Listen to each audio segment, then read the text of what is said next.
The sun hung heavy over the village, beating down on clay rooftops and dusty streets.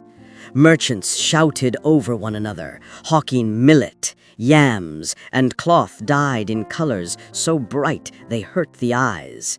Children ran barefoot, their laughter shrill in the heat.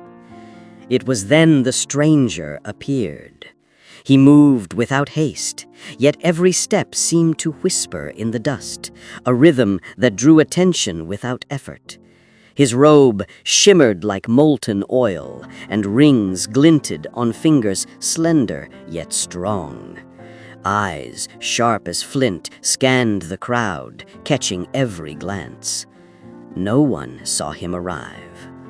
One moment there was only heat and chatter. The next, he stood at the edge of the market. He stopped before a pile of yams and touched one lightly, as though weighing its soul rather than its weight.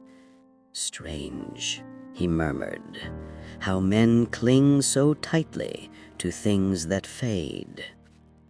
The market went still. Even the wind seemed to pause. No one dared ask his name. And yet, when he left, the words lingered, sticking to the air like honey on a comb. Among the villagers was Kofi, a man whose hunger was not for food alone, but for a life that felt larger than the narrow streets of his home. His hut was tiny, patched with scraps of wood and palm leaves, and his pockets often empty, but his mind overflowed with dreams. That day, Kofi watched the stranger from the edge of the market, envy gnawing at him like a persistent rat. The rings on the man's fingers seemed to hold kingdoms. His robe was woven from the sun itself, Kofi thought. When the crowd thinned, he approached. "Sir," he said, voice trembling, "you seem to lack nothing. Tell me, how can a man like me rise above this dust?"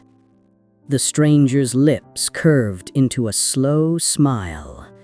"Every man has something worth trading," he said, "even one as poor as you."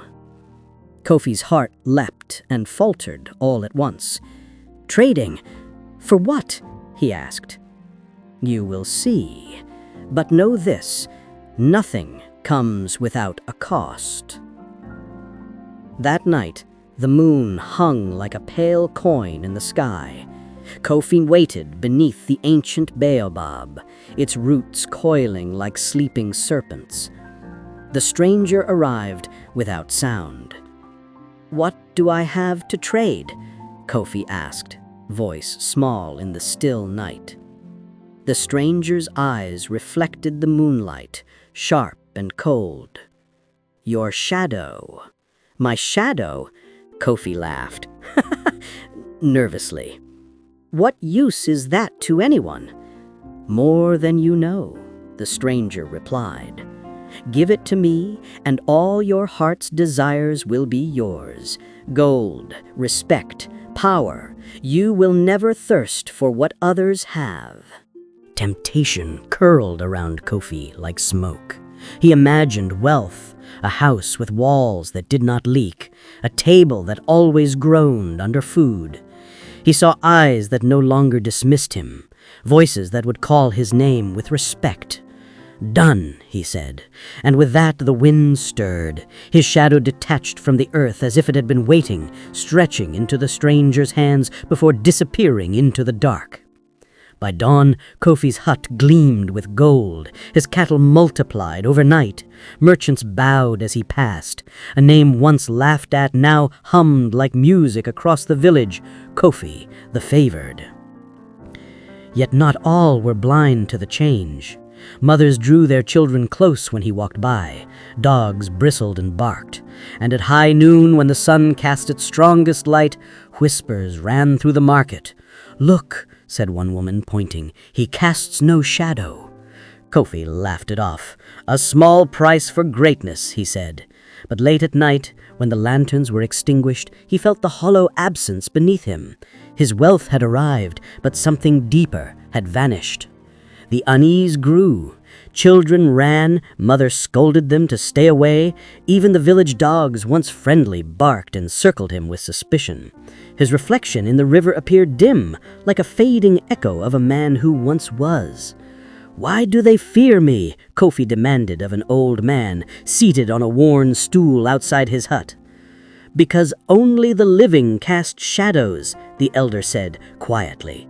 His eyes were steady, holding a truth Kofi did not yet want to see. The words burned in Kofi's chest.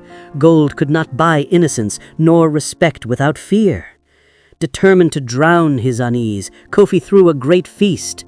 Drums thundered, dancers twirled, firelight leapt from torches. Guests laughed, glasses clinked, and the smell of roasted meat filled the air. Yet the closer Kofi drew, the more the flames dimmed near him. The music faltered, even laughter broke, leaving hollow echoes. Gold could purchase admiration, but not warmth.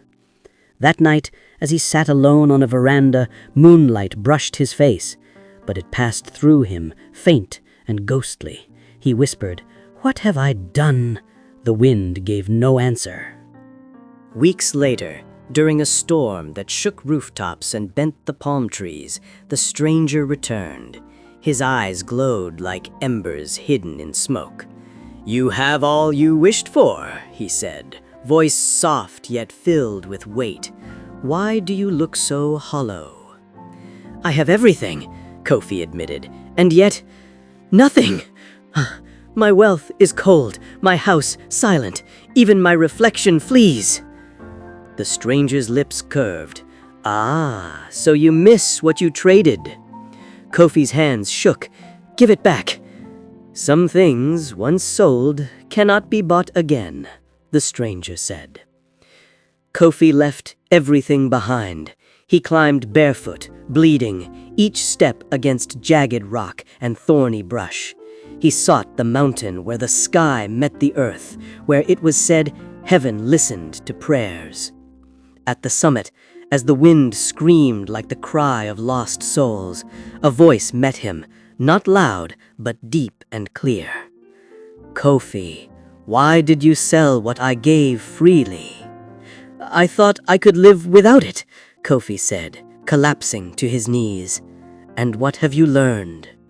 "That all a man owns means nothing without the light that casts his shadow." The wind calmed. Dawn broke, spilling gold and rose across the mountaintop. Behind Kofi, a shape emerged, faint at first, then strong and sure. His shadow returned, stretching toward the sunrise, bowing gently with him. He descended the mountain, gold gone, yet his soul lighter than it had ever been. Children laughed freely again. Rivers reflected him fully. And every step he took reminded him, some treasures are beyond price. Years later, travelers told of an old man beneath the baobab who told the tale of the time he sold his shadow. Always, he ended with the same words. "Do not trade what is unseen for what will fade. Some treasures cannot be priced, only preserved." And when he spoke, sunlight lingered a little longer on his face, as if the world itself had paused to listen. Every story leaves an echo, a whisper of truth waiting to be found. If this tale spoke to you, share it with someone who is thirsty for hope. And don't forget to subscribe for more stories where ancient tales carry living lessons. This is Echoes of Folktales, Ancient Tales, Living Lessons. Shalom.